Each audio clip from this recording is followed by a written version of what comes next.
Nessa aula vamos estudar sobre o regionalismo. Então, o que é regionalismo? É quando os países se agrupam e formam blocos econômicos. Esses blocos econômicos são chamados também de blocos econômicos regionais, justamente por se localizar em uma determinada região econômica do globo. Aqui nós temos um mapa mostrando é, os blocos econômicos que existem até o momento, né, que é a União Europeia, o Mercosul, Comunidade Andina, CARICOM. Então, alguns deles têm um potencial econômico maior do que outros, por exemplo. Então, nas últimas décadas, o comércio internacional vem se tornando cada vez mais multilateral. Então, como era antigamente, o comércio internacional era mais bilateral, hoje em dia está mais multilateral. O que significa isso? Em que participam ou são envolvidos mais de dois países, são chamados tratados multilaterais. É comum haver também tratados bilaterais, que é justamente quando um país entra em acordo com o outro. Muito comum isso. O Brasil, por exemplo, tem tratado bilateral com a Alemanha, com a Rússia, com a China, com os Estados Unidos, e tem tratados multilaterais que são justamente no Mercosul e outros mais. Esse processo está sendo acompanhado de uma regionalização do espaço que foi intensificado pela globalização. Então, graças à globalização, o avanço tecnológico das telecomunicações e internet, houve essa maior proximidade entre as nações e referente à troca de produtos e serviços, e isso ocasionou a formação de regiões econômicas, ou regionalização do espaço. Então, um país não está mais isolado no mundo, ele tem que estar dentro de uma região para poder concorrer de forma mais efetiva no mercado internacional. Como consequência, a tendência mundial surge os chamados blocos econômicos, que é o que nós estamos estudando. Blocos econômicos é formado por um grupo de países que troca mercadorias e tem um nível de acordo entre si para concorrer no mercado mundial.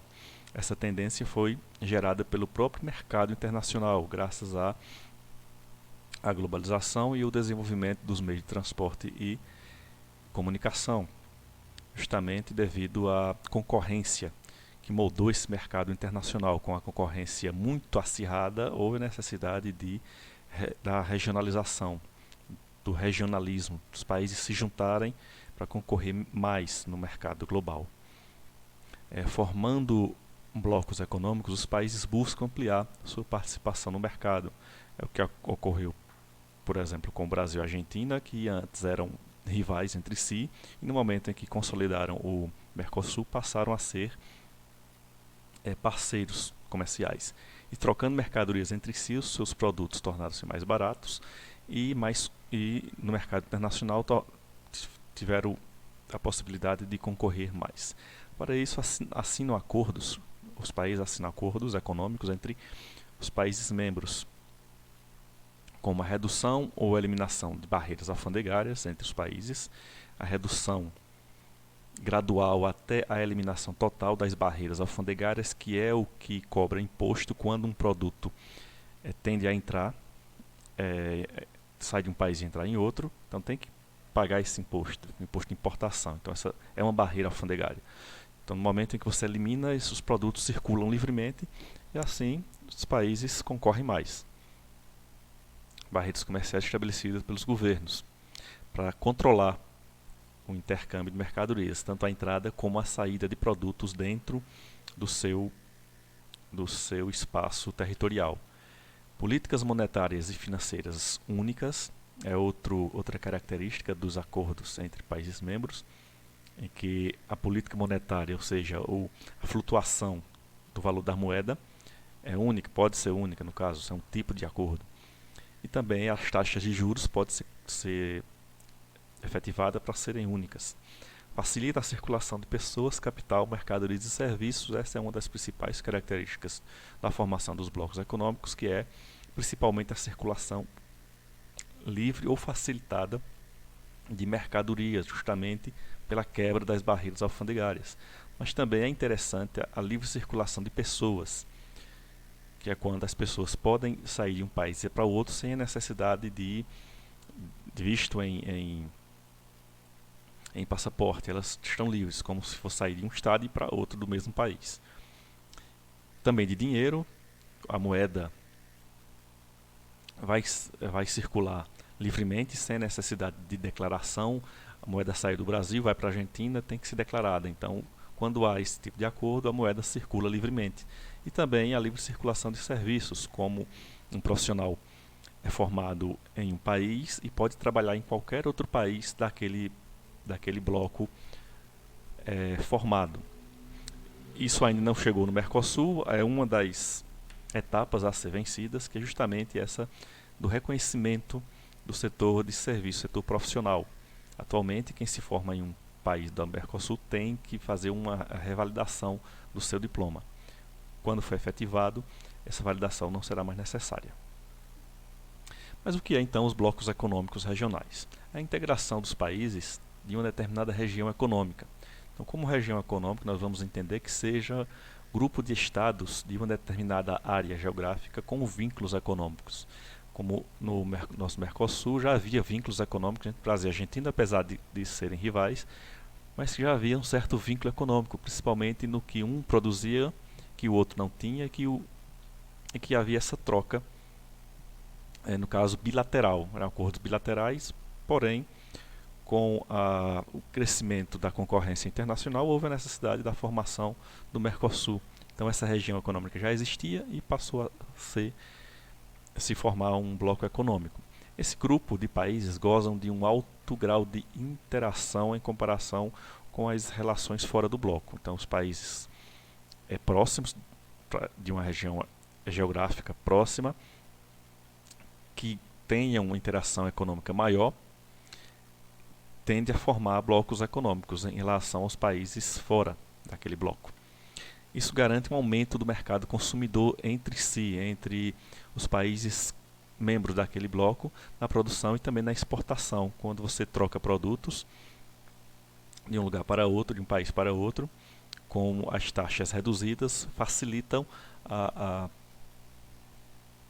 e aumenta o mercado de um país a outro. Como surgiu a ideia da formação dos blocos econômicos? Desde o fim da Segunda Guerra Mundial já existia a ideia de uma Europa unida, uma Europa forte, sem nenhum tipo de conflito. Após a Segunda Guerra Mundial, já que houve o maior conflito da história da humanidade recente, no caso, muitos países europeus se encontravam fragilizados. Receberam a ajuda dos Estados Unidos, como sabemos, mas precisava promover a sua reconstrução. Então promoveram alianças visando essa reconstrução mútua, ou seja, um ajudando o outro no que necessitava. Enquanto um tinha determinado tipo de produto para reconstruir e precisava de outro, então havia essa troca de um país com o outro. O primeiro acordo de integração entre países foi o chamado Benelux, que corresponde às iniciais dos seus países membros: Bélgica, de BE, NE de Nederlândia, que são os Países Baixos, ou conhecidamente, principalmente aqui no Brasil, como Holanda, e Lux de Luxemburgo. Tá aí o nome Benelux. Aqui nós temos o mapa dos países que formam o Benelux. A Holanda, né, que são os Países Baixos, a Bélgica e Luxemburgo aqui. Então são países altamente industrializados, fortes e que iniciaram justamente a transformação mundial do modo de relação econômica de um país com o outro. Inicialmente com o objetivo de reconstrução após a Segunda Guerra Mundial. Aqui Maastricht foi justamente o local da assinatura do acordo para a formação da União Europeia. O Benelux era uma zona de livre comércio. Então é um tipo de nível de bloco econômico inicial, onde a circulação de produtos vai sendo gradativamente reduzida as tarifas desse produto entre os países membros. Após o sucesso do Benelux, vários outros blocos econômicos regionais começaram a se formar, visto que estava dando certo a reconstrução e também, após a reconstrução, a troca de produtos entre os países membros. Então formou-se a União Europeia, descendente justamente do Benelux, foi o Benelux que iniciou, deu origem à União Europeia, o Mercosul, o NAFTA, o Pacto Andino, por exemplo. E quais são os modelos ou níveis de integração regional?